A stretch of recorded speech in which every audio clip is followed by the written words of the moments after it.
FM 89.1, Radio Universidad. 6 menos 10 de la tarde. Y bueno, veníamos hablando, ¿no?, del tema Cuba, los audios de Macri y demás. Y bueno, lo cierto es que se empezaron a conocer imágenes a partir de este último fin de semana de noticias que confirmaban algunas masivas movilizaciones en la isla caribeña, cosa que por lo que uno podía ver en realidad no eran más de 100, 200 personas, pero bueno, no es más que algunos que se quejan, que capaz que tengan razón o no, pero convengamos que lo de Washington, más precisamente, es una suerte de genocidio que están haciendo con la isla caribeña hace muchísimos años. Para que nos ponga un poquitito más en autos sobre esto, vamos a hablar con Atilio Borone, politólogo y analista internacional. ¿Qué tal, Atilio? Gracias por atendernos. Guilla Toibero, Jorge Chamorro y Noelia Vanina los saludan. Buenas tardes. Buenas tardes, ¿cómo les va a todas y todos? Buenas tardes. Buenas tardes, Atilio. Bueno, verdaderamente estuve leyendo algunas cosas, una nota de opinión suya, y por supuesto no tengo más que decir que estoy un completo acuerdo cuando llama genocidio, ¿no?, con este bloqueo que le provoca enormes sufrimientos a la población cubana. Sí, de hecho, ahora claro que yo simplemente utilizo la categoría de genocidio porque es la que los principales juristas de todo el mundo, es la forma como han definido al bloqueo, ¿verdad? Es un genocidio, jurídicamente hablando, y esto merecería ser llevado a la Corte Penal Internacional si es que existiera un orden internacional justo. No existe y por lo tanto no va, pero está tipificado así, es un genocidio, ¿verdad? Y claro, un genocidio de 60 años es realmente mucho, ¿verdad?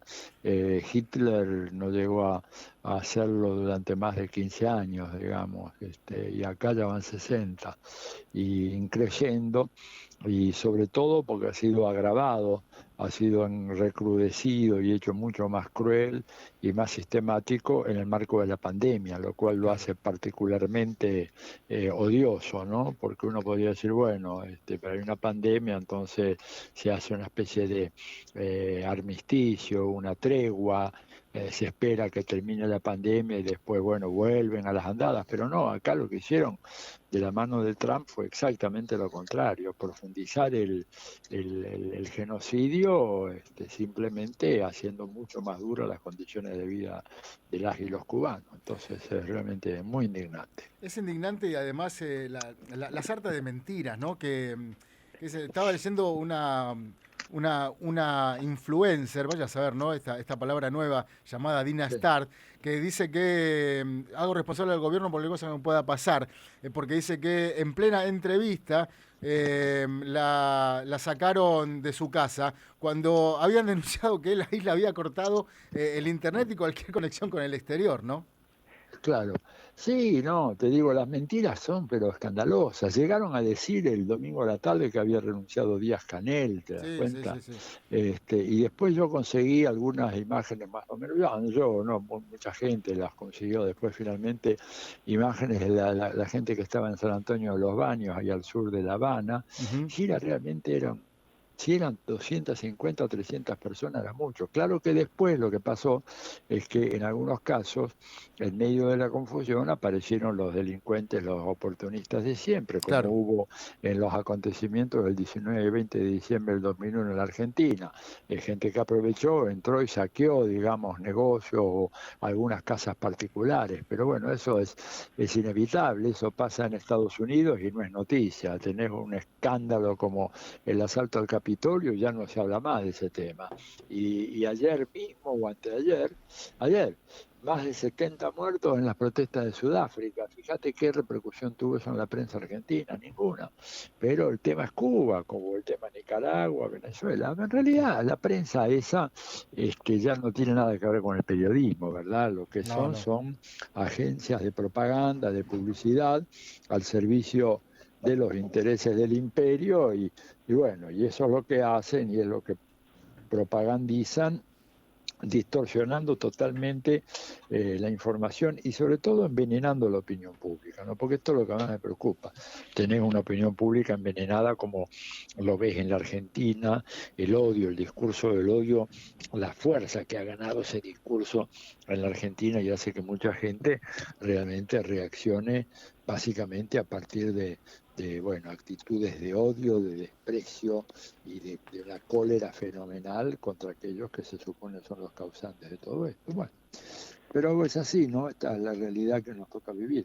Vamos a ver, esperemos que la cosa se normalice en Cuba. Hay un clamor, me atrevería a decir casi universal, de que Estados Unidos ya termine con el bloqueo. Las Naciones Unidas ya van 30 años, 29 años, perdón, que se vota acerca de la resolución de la Asamblea General exigiendo el fin del bloqueo a Cuba. Estados Unidos, que es uno de los dos principales estados canallas del sistema internacional, así se llama a los estados que infringen la ley internacional, el ordenamiento internacional. El otro es Israel, ¿verdad?, que se le ordena abandonar los territorios ocupados y prosigue la conquista y la incorporación de los territorios ocupados. Bueno, estos estados canallas no responden a la ley ni nada, así que habrá que esperar a ver un poco si hay alguna mediación importante que haga que se termine todo esto, porque realmente corre riesgo la población de Cuba bajo esta amenaza tan fuerte, ¿no es cierto? Hola Tilio, Jorge Chamorro, ¿cómo te va? Te escucho lejísimo, Jorge, ¿cómo estás? Pero te escucho. Hola Tilio, ¿me escuchás audible. ahora? ¿Un poco mejor? ¿Me escuchás? Muy poquito mejor. Ay, bueno. A ver, no, simplemente usar tu conocimiento, porque he notado que de tanto ponerlo allí como algo lejano, para mucha gente me doy cuenta que el bloqueo es como una entelequia, es como algo que no... Yo te podría pedir, si sos tan amable, ¿qué pasaría en Argentina si 60 años estuviéramos bloqueados por Estados Unidos y Europa? Bueno, a ver si te terminé de escuchar bien. La situación digamos, yo creo que la situación que ha vivido Cuba es algo que no tiene paralelo alguno en la historia universal, ¿no? Y lo digo con absoluta responsabilidad. Estuve mirando yo la historia de los imperios, no hay ninguno que hubiera plantado un cerco, ¿no es cierto?, un sitio en contra de una pequeña nación durante un periodo de 60 años. Y eso hubiera tenido en un país como la Argentina, si hubiéramos estado sometidos a eso nosotros durante 60 años, yo personalmente creo que la Argentina habría desaparecido, que no hubiéramos tenido la capacidad para resistir esa presión tan brutal. Si eso es lo que me preguntás, porque te escuché muy, muy mal. Parecía... Sí, eso. Sí, tal cual, Atilio. Te preguntaba qué hubiera pasado en Argentina si hubiéramos tenido 60, 70 años de... No, bueno, yo creo que acá, digamos, en vez de grieta habríamos tenido un abismo absolutamente insondable, irreparable, Jorge. Acá eso hubiera producido, pero no solamente acá, yo incluso puse el ejemplo de Estados Unidos. Si a Estados Unidos vos lo bloqueás, le cerrás importaciones, exportaciones, no pueden tener alimentos, no pueden tener medicamentos, es un experimento hipotético, porque Estados Unidos dispone de eso, pero vamos a hacer un experimento mental y no, el resultado hubiera sido una verdadera catástrofe. Yo creo que ahí la perdurabilidad de los estados nacionales hubiera estado en cuestión.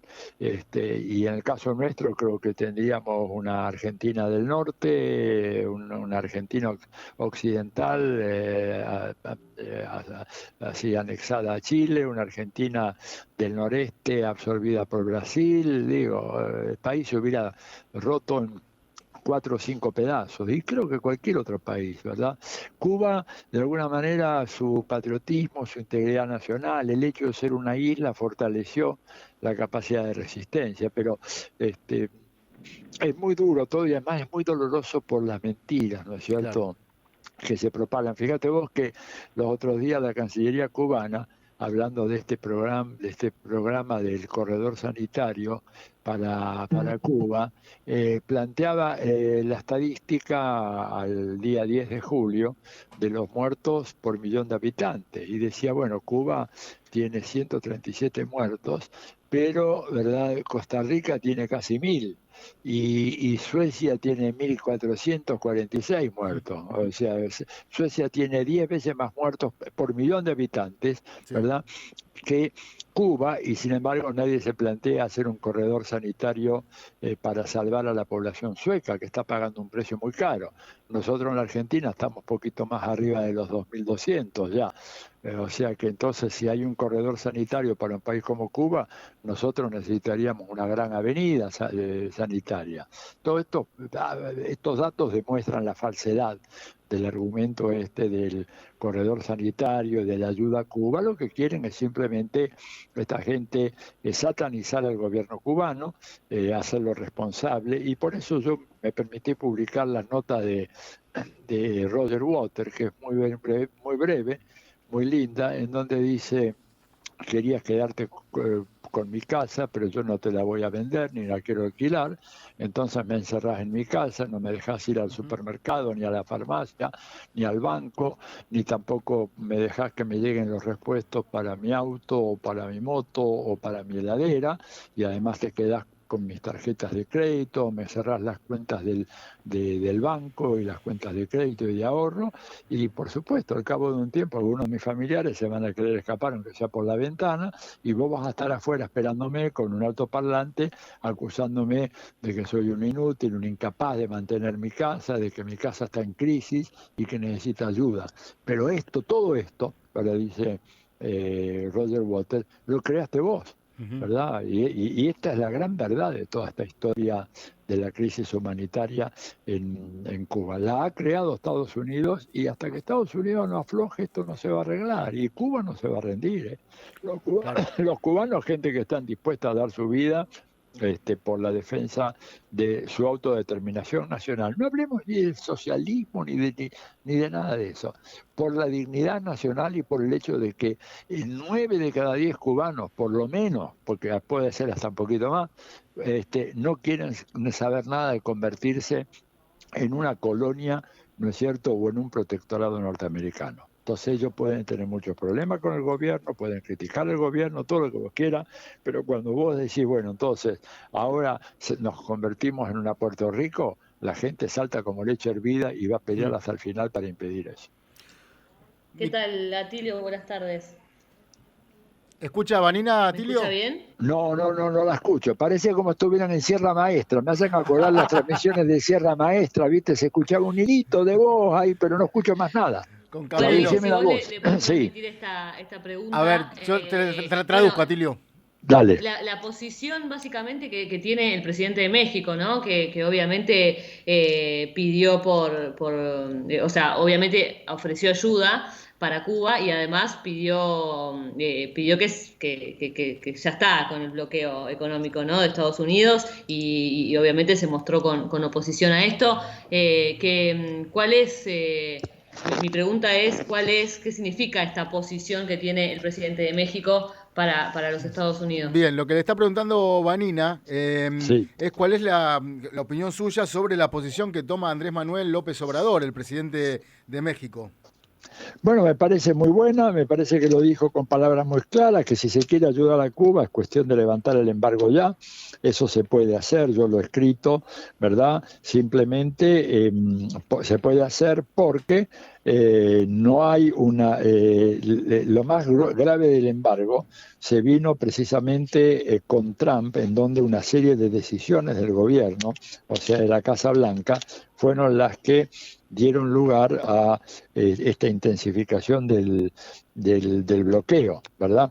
Nuevas medidas. Entonces, si lo hizo el Ejecutivo, lo puede deshacer el Ejecutivo. Es la misma legislación que en cierto sentido tenemos acá en la Argentina. El Poder Ejecutivo en la Argentina no puede derogar simplemente una ley, ¿verdad?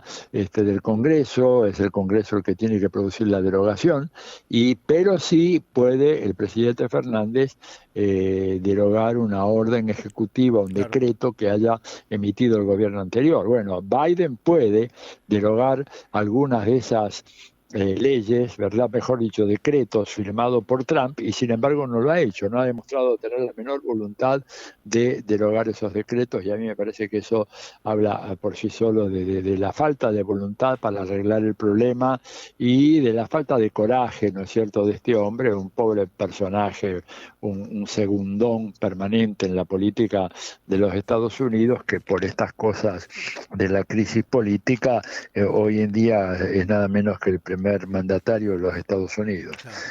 Una pena, ojalá que hubiera tenido más agallas para darse cuenta que lo que hizo Trump es absolutamente inaceptable, pero bueno, el hombre no, por lo menos hasta ahora no ha dado muestras de querer romper con esa inercia, pese a que él fue vicepresidente de Obama y por lo tanto tendría que tener un poquito más de agallas como para decir, bueno, voy a deshacer esta cosa maldita, malévola que hizo Donald Trump. Pero bueno, evidentemente no está en sus agallas hacer una cosa así. La verdad es una pena muy grande.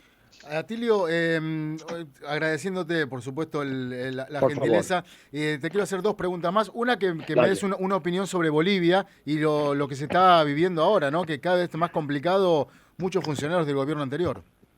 Bueno, yo creo que cometieron errores gravísimos, por no decir otra cosa, errores, ilegalidades, cayeron en una actitud que es francamente ilegal, aparte de ser inmoral, se entrometieron en una crisis política en un país hermano, tomaron partido por un gobierno ilegal, ilegítimo, favorecieron al golpismo, armaron a gente que fue ahí a masacrar a poblaciones indefensas, ¿verdad? Porque no había ahí un combate ni nada por el estilo, había simplemente un bando súper armado y la gente que corría. Hay escenas que son conmovedoras, ustedes habrán visto, esa gente que estaba llevando sus ataúdes al cementerio, sí, y pese a ahí fueron masacrados a balazos. Digo, bueno, el gobierno argentino de Macri, ¿verdad? No la Argentina, pero el gobierno de Macri tiene que hacerse cargo de eso, es un crimen tremendo y bueno, y ojalá que la justicia proceda. En Bolivia están iniciando ya acciones legales y creo que acá la Argentina la va a iniciar también. Además de que a esto se agrega delito de contrabando, en fin, es realmente una muestra más de lo que es capaz de hacer la derecha cuando está en el gobierno. La derecha habla de república, libertades, democracia, etcétera, pero cada vez que gobierna lo hace aplicando los métodos clásicos de cualquier dictadura. Y esto es lo que pasó desgraciadamente con el gobierno de Macri, con Bolivia, y bueno, tendrán que rendir cuentas ante la justicia y espero que el gobierno argentino no ceda un ápice en esa búsqueda de la justicia y que se castigue de una manera ejemplar a quienes cometieron esos delitos. Ahora sí, Atilio, la última. Por supuesto que tenemos la generosidad tuya de muchas veces charlar con nosotros y tenemos una de las tantas entrevistas que te hemos hecho. Hablamos antes de las elecciones de 2019 y nos dijiste que Macri iba a recibir una paliza de órdago, cosa que sucedió finalmente. Tu visión para esto que se viene para estas elecciones de medio término.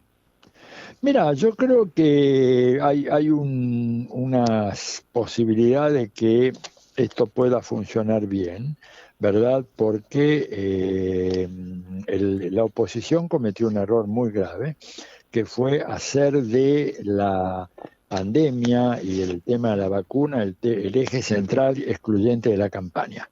Ellos apostaron todo, ¿verdad? Como un apostador que va a la ruleta y se juega un pleno, pone toda su fortuna en un pleno, y el pleno es, esta gente va a fracasar y no va a conseguir las vacunas y vamos a alzarnos entonces como los que realmente sabemos cómo resolver estas crisis y todo lo demás. Y bueno, y para sorpresa de ellos, ¿verdad? Todavía no digieren, el gobierno ha logrado las vacunas, es más, la Argentina se va a convertir en pocos meses más en un abastecedor de vacunas para los países de América Latina, lo cual era algo absolutamente insólito, inesperado para ellos. Entonces yo creo que va a haber una respuesta positiva de parte del electorado. Si eso se combina con una módica recuperación económica, ¿no es cierto? Una módica recuperación económica, creo que se abren perspectivas muy interesantes para el gobierno, me parece a mí.